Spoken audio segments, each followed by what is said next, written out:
Hey guys, this is Trevor with Land Investing, the Dirt Road to Wealth podcast. We have on an actual guest today. This is like 3 out of 87, so that's pretty awesome. Who we've got on here is Braden Sanderson. He is a longtime land investor, but he's also part of our Subdivide Masterclass. He lives in the great state of Colorado now, but what we're going to do is wanted to kind of talk to him, and we'd have some of the other guys on the master class come on and things like this, but we kind of want to hear their story and try to, first of all, be completely transparent in what it means to go full-time in land and the ups and downs there. But just kind of to relate to you, allow you people to relate to us and understand, like, this is not easy peasy. This is not a guru deal, but it's totally worth it. So anyway, Braden, tell us a little bit, where you grew up, what your folks did, things like that, where you went to school, and then I'll kind of ask from there. Yeah, man. Thanks for having me on here. But yeah, a little bit about me. So I grew up southeastern New Mexico, but rather claim West Texas. So I call West Texas home. Yeah, I grew up there, went to school in West Texas, went to Texas Tech in Lubbock, went there and studied construction management, construction engineering technology. Really wasn't sure what I wanted to do getting into that. It's not where I started. My whole upbringing, I was surrounded by oil and gas. And long story short, I graduated. Terrible time for a construction degree. This was in 2010. Had bills to pay and needed a job, and I found myself in the oil field pretty quickly. So from there, spent a little bit of time actually as a oil and gas landman. That was my first gig out of college. It's funny now because I'm back in the land business. I got my first taste with it, right out of college being a landman. This is a lot different what I'm doing now, but did that for a couple of years, realized it was, I enjoyed it, but there were other things I wanted to see and do. So went from West Texas to Wyoming, lived in a hotel for about a year there, and then wound up on a rig in North Dakota. Where were you in Wyoming? 2.5 years. So I lived in Douglas, Wyoming. Okay. Yep. Yeah, Douglas, Wyoming. Been there, done that. From there, ended up on a drilling rig. Yeah, talking to you, you've seen most of the oil field. Yep. Sorry, go ahead. Yeah, from Wyoming, went to North Dakota, was working for a service provider at the time, Baker Hughes, and got out of there and ended up in Colorado. That's where I wanted to be for a while. Took a while to get there after leaving Texas, but had a great job with Anadarko, now Oxy Petroleum. Was with them for 8 years, and then started this whole land thing on the side about 4 years ago. So I was doing that for a good 3.5, 4 years before I left and went full-time in it. And yeah, recently did that May 1st of this year. So land full-time now. How long had you been doing land on the side? So it was a good 3.5 years, closer to 4 really, before I made the jump. Yeah, I mean, like most people, started out really small, had no idea what I was doing. I found some free stuff online that kind of talked about it. And like I said, I knew a little bit about, some parts of the land game just from being an oil and gas landman for a brief period, but kind of took it and ran with it, and it just slowly grew from there. What did you kind of get started with? Did you get started with like the 5-acre squares out in Mojave and owner finance, all that stuff, or did you start with the bigger stuff? No, I definitely started small. The first properties I bought, they were in, I think it was Bandera County, Texas. Just one of those little subdivisions that's sparsely populated, an HOA. I think I bought some properties for $1,000 to $2,000 and sold them for $2,000 to $3 to $4,000.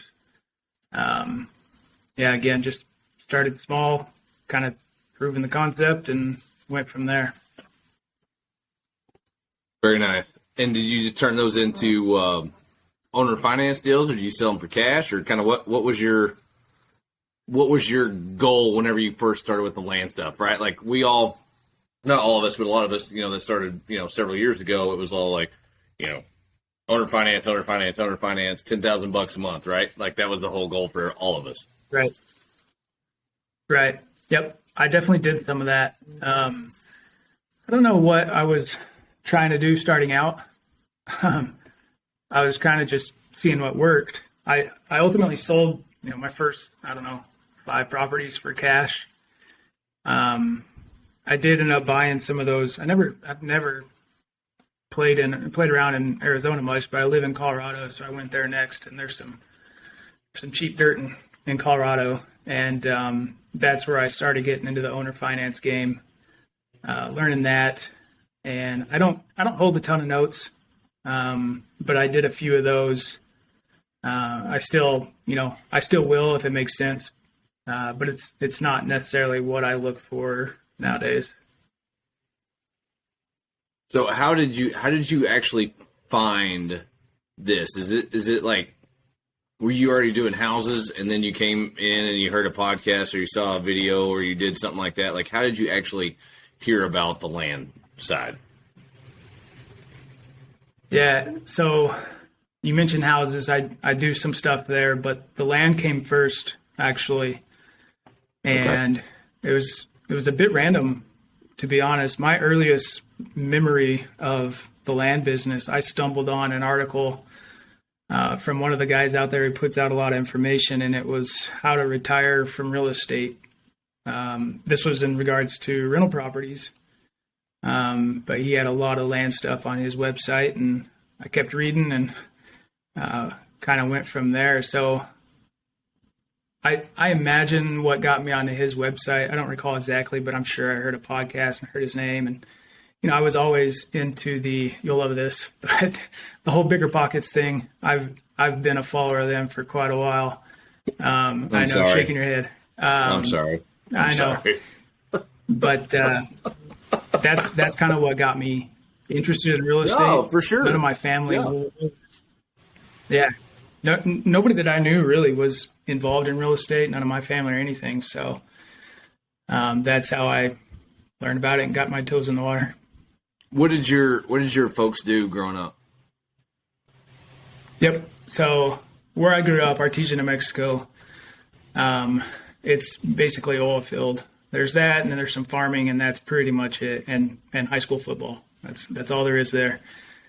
So my dad, he worked in oil and gas. There's a big refinery there, and he was at the refinery. And then my mom, she worked for the schools. And then later on, my sister and her husband both worked for a private oil and gas company there in Artesia. Sister still does. My brother-in-law, he's now in real estate doing a lot of the same stuff that I am. Similar but different, but he's totally out of oil and gas now and into real estate. Did you lead him that way?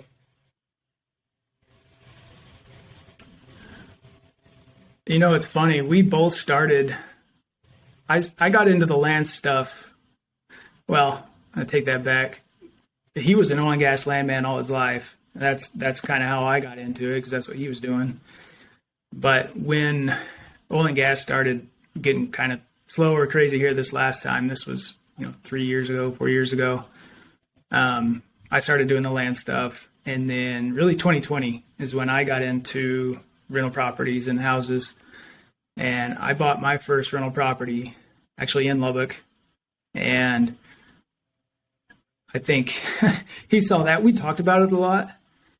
He saw that I went and picked one up. And then before I knew it, he had like 10 or 15 houses of his own. He had a lot more capital to play with, but he definitely dove in a lot deeper than I did. Gotcha. So that's where y'all are still doing y'all's housing stuff and everything else like that too? Is in Lubbock? Exactly. Yeah, Lubbock. Well, he's in Lubbock all my family lives there now. That's where his business is. I've got a little bit of stuff going on there. And then I picked up a few more rental properties here in Denver, 2 in Denver and 2 in the Springs. And that's the extent of not the extent of it, but that's kind of where I've dabbled with rental properties here. Can you still find something with cash flow in Denver? You can, yeah. I get that a lot too. It's, interest rates have done what they've done in the last 6 months, so that's changed things. But there's a lot more better looking deals on the market too, just because things have slowed down some. But when I got into buying rental properties here, people that I talked to about Denver, like it was kind of in this Goldilocks phase where you still got a good chunk of appreciation, and you can still cash flow. So I picked up a few properties here, and we had to get creative, to be honest. We bought some just off the MLS, 20% down, what have you. But we've done the whole like live in flip, then turn it into a rental game, or live in flip and sell and buy one with your proceeds from that. So, you can cash flow here in Denver, the one we're in now, and we'll move out of it. It'll bring in, a good chunk of change for a cash flowing house in a nice neighborhood in Denver. So certainly still can, but they're not always easy to find. What's your goals with that? Is that just, to have 10 of them paid off? I mean, what's kind of your goals at least in that specific market, right? Yeah. Yep. So when I started, and this was still when I was in W-2 world, when I started buying rental properties, I was taking the proceeds from land and putting them into rental properties. And my idea was, I wanted to accumulate enough rental properties that paid for mine and my wife's, our family's living expenses. And essentially at that point, I'm retired. Yep. Now that I've left my W-2, I've focused a lot more on the land side of things. Haven't bought any houses this year. And that's a good question, because I haven't put a lot of thought into what I want, the rental properties to look like. I still want to accumulate more. We definitely don't have our expenses paid from cash flow at this point, but there's a lot of perks there's a lot of downsides too, but there's a lot of perks to owning cash flowing real estate, rental properties. There's some tax advantages, and then it's, you can cash flow land, but it's a depreciating asset, if you will. That note's going to die at some point, but that's the downside, right? Flow. That's the downside is know exactly what the pros and the cons. You know exactly if everything pays out exactly the way it's supposed to. You know exactly how much money you're going to make from day one, right? Yeah, and you're going to be taxed as earned income on that cash flow once you got it paid off, right? Like once you can show, you know what I mean? Especially if you get day one, if you get all your money back out of it, anything over that's earned income or long-term capital gains, but still you know what I mean? And so you're not going to depreciate it down to zero. You know what I mean? You're not going to be able to have that long-term appreciation like you are in a really good house in Denver. Like it's just, you know what I mean? Like you're not going to have it. Yep. Yeah. You said it. There's good and bad to both. I know there's a lot of people in the land business who hate rental properties, and I know why. Because I manage all my own properties. We were out. You and I were out fishing a couple months ago, and I was getting texts from a tenant about crap that I don't want to deal with. But it is what it is. I've chosen to go down that path, and I will continue to go down that path. So as far as long term, I don't know exactly what I want that to look like, but I focus more here on building my land business after leaving my W-2. So that's really what I'm focused on nowadays. Mm-hmm. So what does your land business look like now? Like I know there's kind of two different facets that you're working on, right? With the subdivide stuff and then your flips or whatever you're kind of doing. What are you doing what do you like to specialize as far as, is it recreational? Is it what, kind of what your price point is for what we call our flip business? Like what do you really like working with and working on? Yeah. So you said it again, to two different kind of silos, if you will, or property types that I look for. And one is, what I've been doing all along when I got started was just the normal buy low, buy something under market value and sell it, closer to or at market value. Still doing that, still finding those deals. I typically like higher priced, larger acreage type properties for a couple reasons. We can get into that or not, but that's kind of, let's do it. Talk about it. What do you mean by larger? What do you mean by higher priced?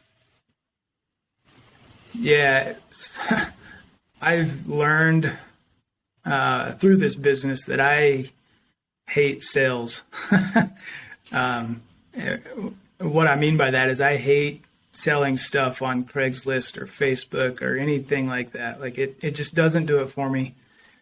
It put me in a really bad mood when I was doing that. And so I quit doing it. I found another way to still make money in this business where I don't have to sell a property. And that's by buying nicer properties using a realtor, and I'll gladly pay them their, 5-7% to handle that portion of the business for me. And I get to focus on what I'm good at and what I enjoy. And that's finding really good deals, negotiating really good deals on the buy side. Another thing I like about not just higher price properties, but larger acreage stuff, especially in, certain states, it gives you more exits, if you will, or more options. If you come across something, you sit somebody an offer and they say, no, we can't do this, but we want this, then you can kind of come and look at it again and see, can we improve this property in some way, add value to it, and still, make the seller happy, but still make, maybe not what you initially wanted, but, still make enough money to make the deal work. So, those are probably the two main reasons why I like larger acreage, kind of nicer, higher end property. Are you talking about like 30 to 100 acres? Are you talking about 500 acres? Like what size are you talking about? Yeah, really like 10 and up. Okay. I've done some stuff under 10 acres, and I know people make good money on stuff like that. But I really don't. I don't search that hard below 10 acres, but I'll send out an offer of some type, whether it's a blind offer or a cold call or whatever it is, up to, any landowner owes anything, up to 1,000 acres or what. So. Gotcha. What are you seeing as far as what the market's doing right now and in the past year, right? As far as on those types of parcels, right? Has it been a lot harder to get people to call you back, right? You used to be able to send 500 offers and buy 2 pieces, right? And, you knew you'd make this much money and all this other stuff. What are you seeing now, and what are you thinking we're going to have kind of happen in the next year and a half to 2 years? Yeah, no, I've definitely seen that. Taking more mail, taking more time and more money to find deals. And we've talked about that some. It's just, it's the same thing with houses. What we're seeing, we've got a little wholesaling game going on in Lubbock, but it's the same thing. Sellers are so stuck on, what the market has been doing, and they're still wanting that top dollar for their asset. And I don't blame them. I'm trying to sell a rental property right now, and I get it. I want what it's worth, or what it was worth in January.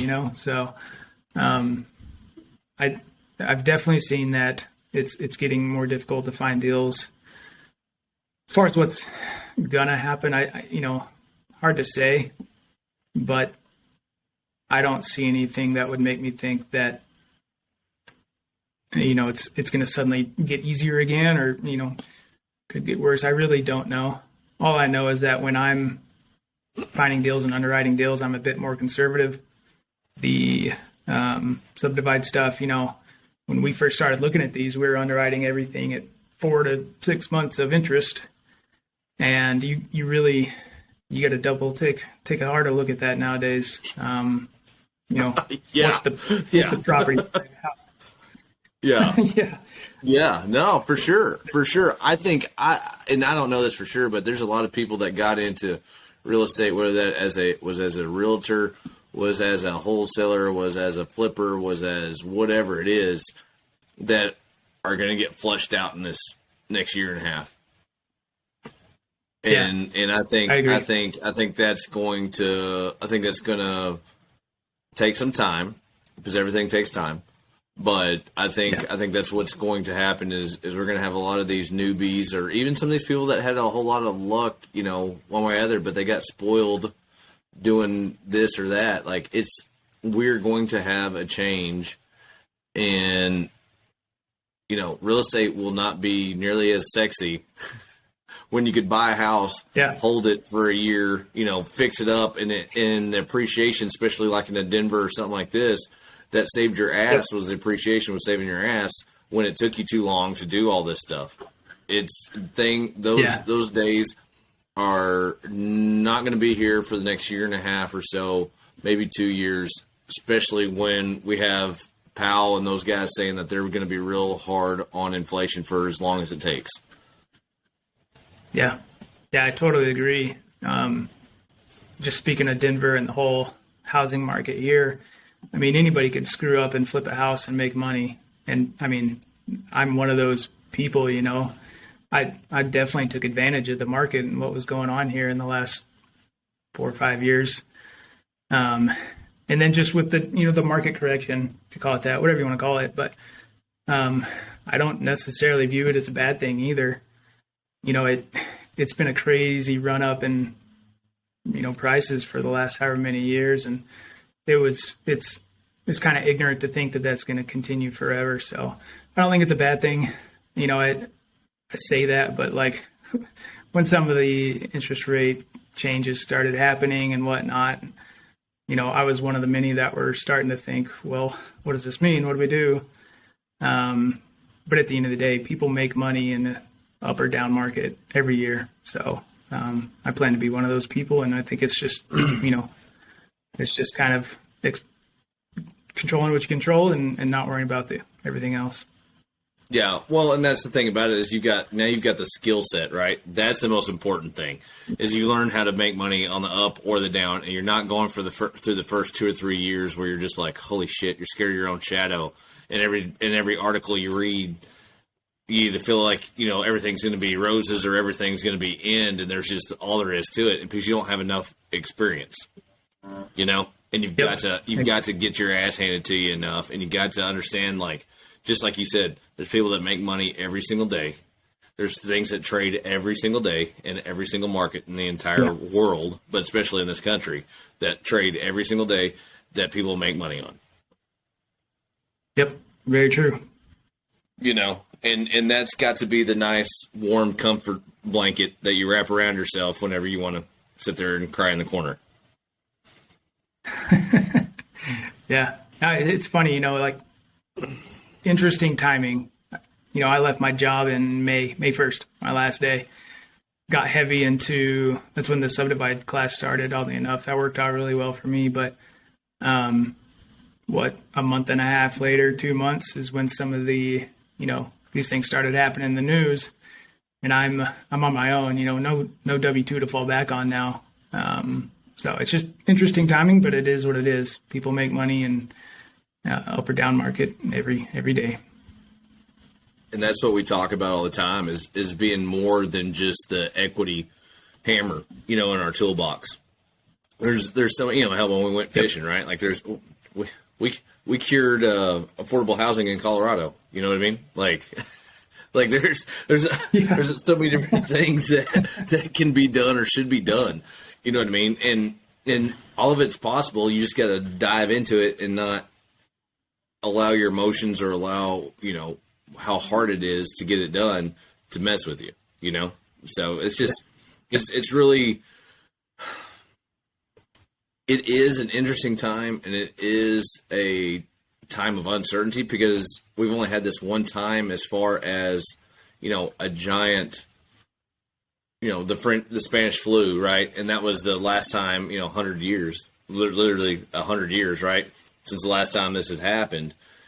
But now we have all this technology. Now assets move at a click of a button. You know what I mean? All these people, all the Apollos, all the giant funds and pensions and all this other stuff, they move money instantly all over the world anytime they want to, And so everyone's just like, well, I don't know, because no one knows, but it had to happen.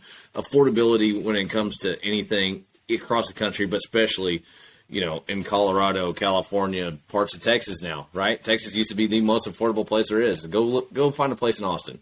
Good luck. Yeah. Right. Like, you know what I'm saying? Like, there's just, so it had to happen.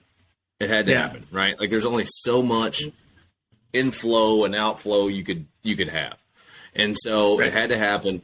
And to be honest with you, I would rather get smashed in the face with a sledgehammer one time and be done than get beat on to death with a ball peen hammer. You know what I mean? And that's what the Fed's doing. Is they're, by God, hey, we're going to pull this down. We're going to shut, short term, long term, one way or other. It's better for these businesses. It's better for everyone if we have, a really rough year compared to, holy crap, we've got inflation for the next decade. Yeah, definitely.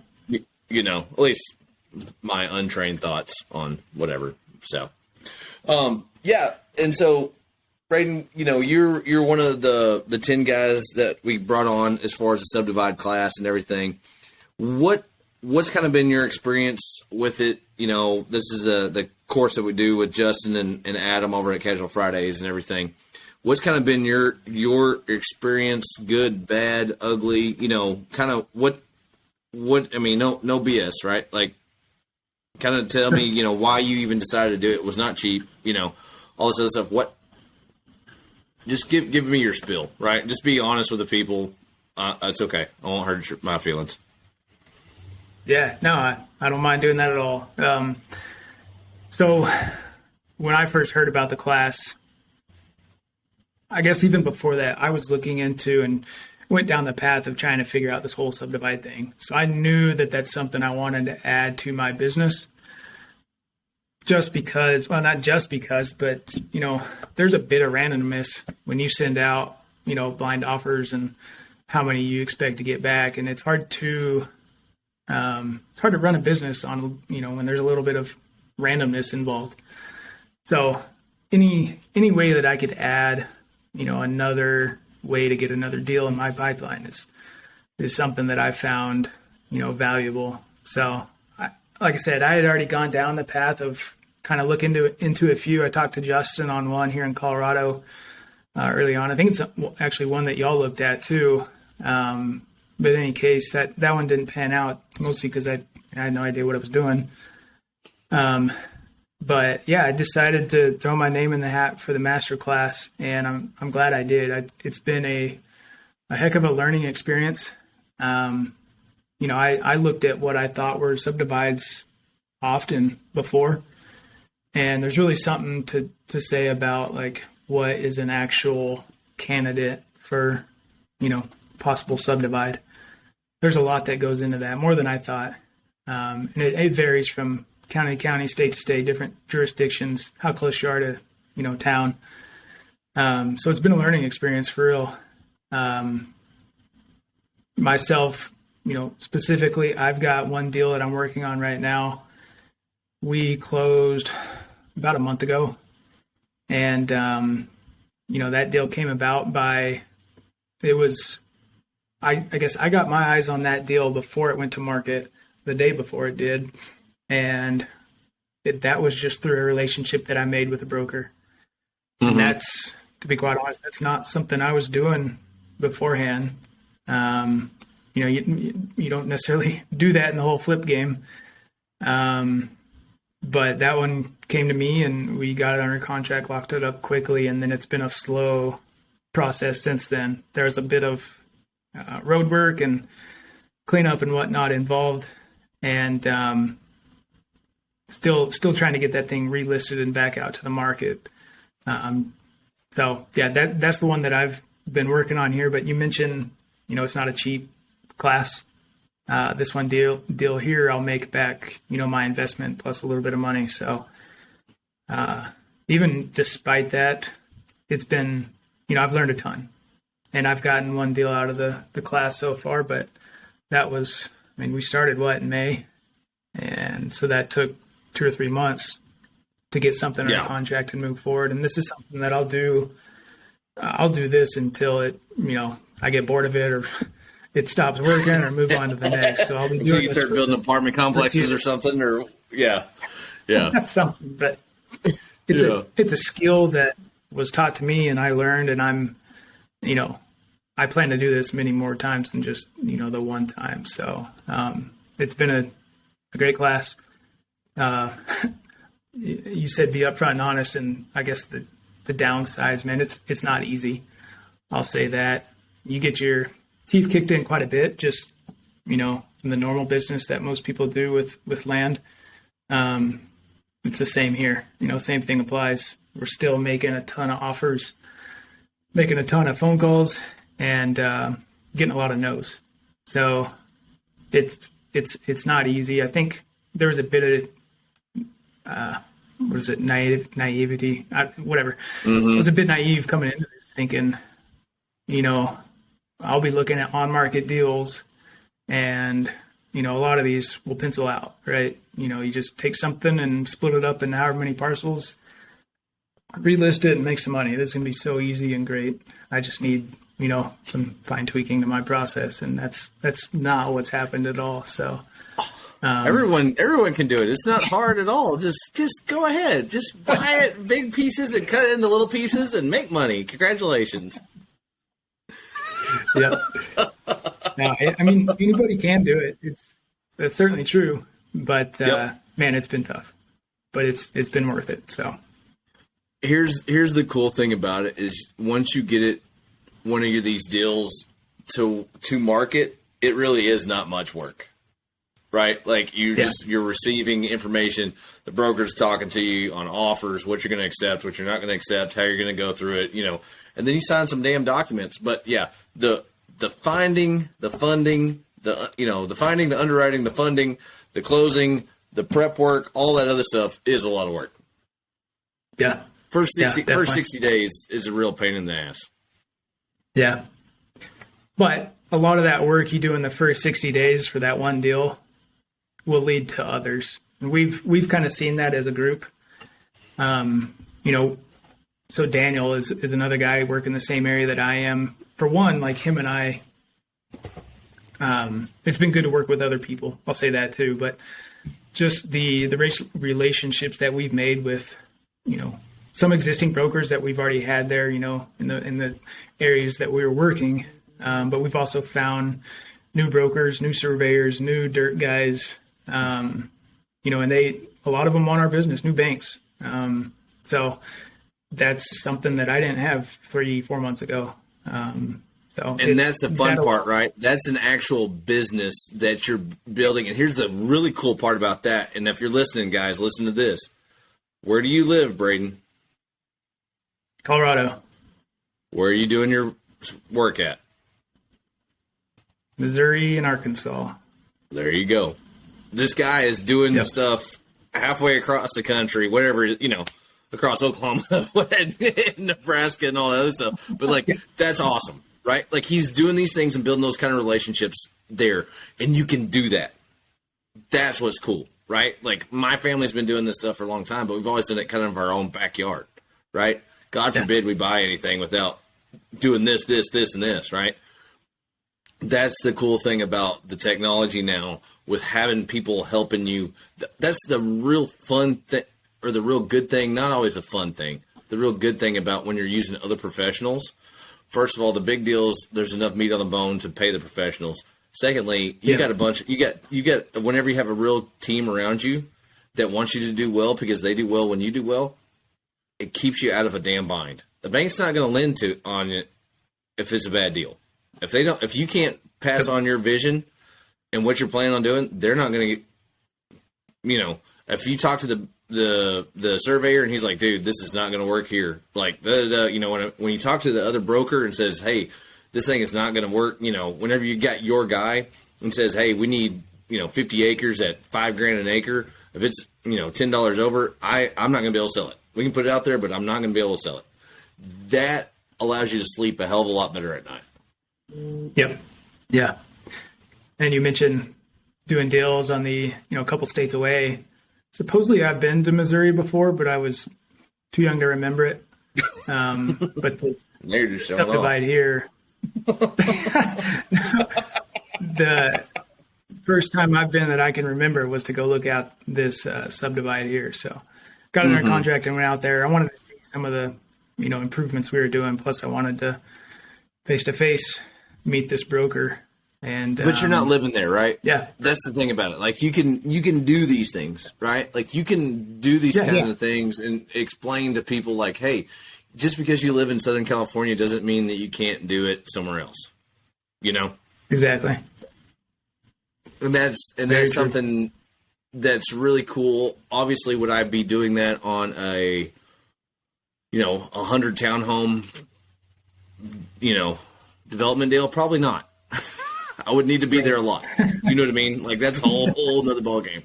But for what we're doing with what we teach to the guys and things like that, like it's involved compared to, hey, let's blast a whole lot of 25 cents on the dollar offers out there.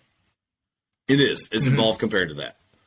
However, it's still not nearly as involved when it comes to actual like real, quote unquote, real development. Not even close. No, not even close. Which is a good thing, right? That's a good thing. Yes. Yeah. So, and that's another cool thing about it. That's what I've really enjoyed is, because we've got 2 hours, 3 days a week, right? Plus, call us anytime you need to and things like that, like the office hours and things, we've done, I don't know how many deals out of that group where it was like, hey, this is where we're at. We, and that's another thing too, is Justin and I and Adam and everything, like we are so conservative with our underwriting because we want to make sure the first one is a good one, right? And we kill a lot of deals because we want to make sure. But also the cool thing is like out of that group, I don't think anyone's had to go anywhere else for funding. No, there's been a couple times where it's, we've had a couple deals fund, in 90 seconds. If you're on the call, if you're not on the call, you better get on the call if you want to be a part of it. So, yeah, and that's what's cool. I don't know if you ever, the Napoleon Hill stuff, but like that whole, mastermind. I mean, that's what you call it, right? Like when you have people that like and trust that are successful, that are doing the same. There it is, right? Think and grow rich, right? Yep. When you have that same deal there, that's where the value is, in my opinion. You know what I mean? That's where everything comes to fruition, in my opinion. And so it's much more than just, hey, here's the knowledge. It's, hey, this is the knowledge that we all use together on every single deal. And I may look at the deal differently than you, and you may look at the deal differently than me. Again, especially coming as the market's changing and things like this, we've talked about different ways of partnering with landowners. We thought of different ways and all this other stuff. Like I've just this morning, I was at my attorney's office and we're getting boilerplates kind of stuff that eventually we're going to get out to everybody. But I just want to kind of be conservative with my end that everybody in that group, hey, this is where we're going, one way or other. But I'm also working in the background a lot of times trying stuff where I'm not allowing y'all to be the punching dummy. You know what I mean? Like, and the cool thing is whatever. The cool thing is whenever that happens, that again, it goes back into the knowledge of the entire tribe or the entire community, right?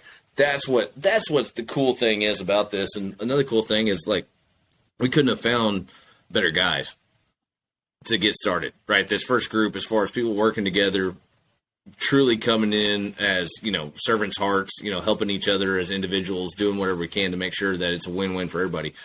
We talked about maybe another class or one way. I don't know. It'll be tough. because I don't know if it'll ever change. You know what I mean? And so like those kind of relationships that you can build, whether that's, a master class with us or that's, something else. If you are listening to this and you kind of feel like you're on your own one way or other, whether that is finding folks in a Facebook group, whether that is finding folks in your local RIA, whatever that is, man, team up, squad up, whatever the hell you want to call it. But until you actually see the fruits of that, you don't realize how important it is. Yeah. I mean, I totally agree with that. I've been on my own in this land business since I got started. I know a lot of the names, been to, some of the events, met some people, but the guys in this group, for one, we're talking almost every day and, definitely 3 days a week, met everybody, hung out with everybody. It's definitely been a good group. And yeah, that just having those people that have your back, they know more they know more in some areas than you do, and you can, bounce questions off of them. I work in 2 states that are, have a lot of timber, and I do not know a ton about timber, but it's people in the group that do. So, Yep. Just things like that, having that group and that collective knowledge is worth its weight in gold. For sure. Hey, as we're kind of coming towards the end here, like, what about the, what we talked about earlier, like the entrepreneurial mindset, right? Like in the ups and downs that go all this stuff, right? Like you just talked about it. Like you went full time in May, like what does that mean to you on a daily, weekly basis, monthly basis? And how are you kind of, or trying to keep everything moving in the right direction when it comes to, setbacks and things like that? Yep. Yeah. I mean, again, it hasn't been easy. I know that we're fine. We've got money set aside. We'll be fine for as long as we need to be. But there's still like those daily up and downs. I may seem like pretty even keeled most of the time, but you talk to my wife and you'll get the real story. There's just a lot of good and bad, and it changes by the hour. At the end of the day, though, I know that this is something that I needed to be doing. I enjoyed, I wasn't in a position ever in any job in my life that I wasn't happy. I just hated going to work. It's definitely not, where I came from. I played golf with the 3 of my best friends from work just the other day. So still have those relationships, but I knew at the end of the day, this is something I needed to pursue. So I did. I wouldn't trade it for anything. I went into it knowing it's not going to be easy and there's going to be the ups and downs. And it's still taking some time to get used to, I guess. At the end of the day, though, I wouldn't trade it for anything. I plan to be doing this or some fashion of it for, this is my career now. So that's how I view it. And, these down periods, if you are in one, it's temporary. That's just the way it is. Well, and I think that's what's interesting. If you ask everybody that like is in that group, lots of the land folks that I've got to know, like we did the 1 day event and all that other stuff, like the live event, there's more successful people because land is not a get rich quick deal. You know what I mean? Like you're not going to go out there and flip 3 parcels in a month, or something like that, right? Like it seems like the wholesale, like the house side and all this other stuff. It's like, oh, I need to get out. I need to do all this other, and maybe it's just because land doesn't take as much time. You know what I mean? Like, you buy the thing, you send the purchase and sale agreement, you buy it for 20, it's worth 70, right? Like it goes out there, you find a broker, you put it on the internet, and you wait for somebody to make an offer on you, right? Like, that's because it doesn't take that much time. And so maybe that's why, and sometimes it does take longer to sell compared to houses, in a normal market, but especially on the last 2 years, right? And so that might be part of the reason that, people don't just dive off, right? But like, it took me 5 years before I really one out on my own. You know, like there's all the stuff. It seems like everybody you talk to is in at least 2 to 3 years, if not longer, before they feel comfortable enough to do that. You know? Yeah. Yeah. And I mean, feeling comfortable is subjective. I felt comfortable, I guess, but there's still, you know, some periods of uncomfortableness, but I should have stopped you. You were saying something there that I was going to tee off on, but I completely forgot now. But taking longer to flip or what? Yeah. Okay. Yeah. No, that's what it was. Just for me specifically, I'm not somebody who does well with like sitting around waiting on things to happen. Even in my W-2, like when things were slow, I do not function well. I was much better when, you know, crap was hitting the fan and there were problems to solve and this and that.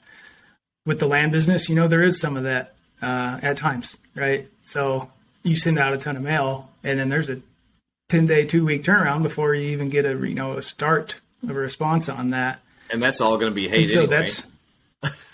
Yeah. the first little bit, right? Like that's what people call me and I'm like, oh, okay, how long ago did you send it? You're like, oh, like 2.5 weeks ago. I was like, wait another 2.5 weeks and you'll start getting some good phone calls. Exactly. Yeah. Yeah. But that's been an adjustment. I hate to say I've had like more free time, but it's been more like time just focused on my business.